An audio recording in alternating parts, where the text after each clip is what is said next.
So, Byron, the president, I've got a new Fox News column today that goes off both the border bill fiasco and the president's horrific numbers in the NBC News poll. Did you look at those numbers? Yeah, it's interesting is every now and then a new poll comes along that provides new emphasis to somebody in the decision-making or opinion-making world that Joe Biden is in really, really bad shape. Remember several months ago there was a series of polls in the New York Times about Biden trailing Trump in, I think, 5 out of 6 key swing states. Now this is just Biden's terrible in everything. It's the Weekend at Bernie's poll. It is just that bad. Only 23% think he's more physically and mentally fit to handle the job than Donald Trump. Those are Nixon numbers.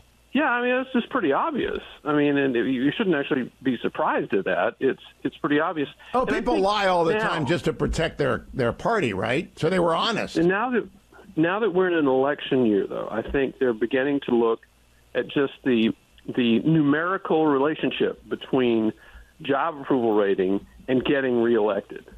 And right now he's at 37. Now, what generally happens in the final weeks of campaign is the president's job approval is going to go up, and he'll do better in the election when things are hyper-partisan. They come to a head on election day. He'll do better than his approval was 6 or 9 months. Byron, can I'd like to keep you for an extra segment this morning. I don't know if I can, but I want to push back.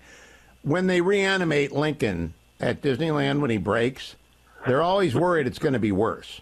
So if they try and reanimate the president and it's actually worse than people, they've been hiding him. Don't you think his numbers could go lower? It could be. It's possible with Joe Biden because of the infirmity issue. But in the past, when people didn't wonder whether the president was too senile for the job, in the past when they simply thought he'd done a bad job or disagreed with his policies, still partisanship tends to increase. Like Obama got to 46 in the election year of 2012, the re-election year of 2012, but he got to 51 on election day, which is where you needed to be.